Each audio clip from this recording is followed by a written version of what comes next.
ईंदासीं ॿिए पासे अवांखे सुल्तानकोट मां अपडेट कंदासीं। सुल्तानकोट वेझो कोरेचा ऐं मारपाणी बिरादरी जी बिंदुरनि में हलंदड़ तकरार ख़त्म करण लाइ मिंथ मेड़ काफ़िलो पहुतो आहे।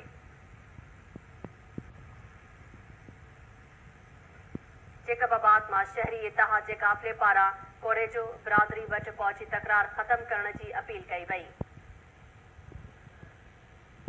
बिरादरी जे सरदार शुएब ख़ान काफ़िले खे मान ॾींदे हफ़्ते जी मोहलत घुरी वरिती आहे। ख़बर अवां सां शेयर कयूं पिया। सुल्तानकोट वेझो कोरेजा ऐं मारपाणी बिरादरी जी बिंदुरनि में हलंदड़ तकरार ख़त्म करण लाइ मिंथ मेड़ काफ़िलो पहुतो आहे।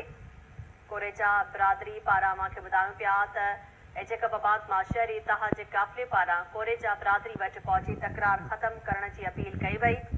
कोरेजा बिरादरी जे सरदार शुएब ख़ान काफ़िले खे मान ॾींदे हफ़्ते जी मोहलत घुरी वरिती। सुल्तानकोट वेझो कोरेजा ऐं मारपाणी बिरादरी जी बिंदुरनि में हलंदड़ तकरार ख़त्म करण लाइ मिंथ मेड़ काफ़िलो पहुतो आहे।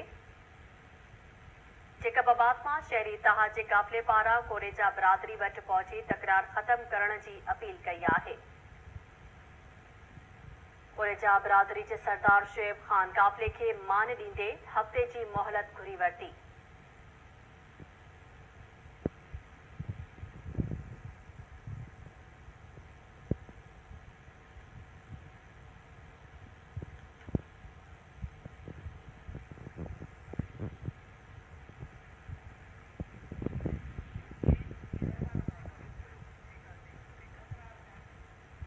तफ़सील लाइ राब्तो कयो आहे KTN न्यूज़ रिपोर्टर इसरार चांडियो सां।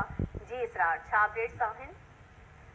जी शहरबानो, कोरेजा मारपाणी मच्छी जे तलाउ तां हलंदड़ जेको छिकताण हो हुनखे ख़त्म करण लाइ अॼु मेड़ में काफ़िलो आहे जेको शहरी इतिहाद जे सदर अकरम अबड़ो ऐं रबन मारपाणी जी अॻुवाणी में ॻोठ सरदार शुएब ख़ान कोरेजे जे ओताक ते आया आहिनि, जिते मेड़ मिंथ काफ़िले खे आयल उनखे सरदार शुएब ख़ान कोरेजो ज़हीर ख़ान कोरेजो मान ॾींदे पंहिंजे बिरादरी सां सलाह मशवरो लाइ हफ़्ते जी मोहलत घुरी आहे ऐं हफ़्ते जी मोहलत घुरण खां बाद में जेको आहे हू सलाह मशवरो कंदा ऐं बाद में हिननि खे को ख़ातिर ख़्वाह हुन मेड़ मिंथ काफ़िले खे मान ॾींदा। यादि रहे त मारपाणी कोरेजा मच्छी जे तलाउ तां छिकताण में वकार कोरेजो मारिजी वियो ऐं हिकु ज़ख़्मी थियो।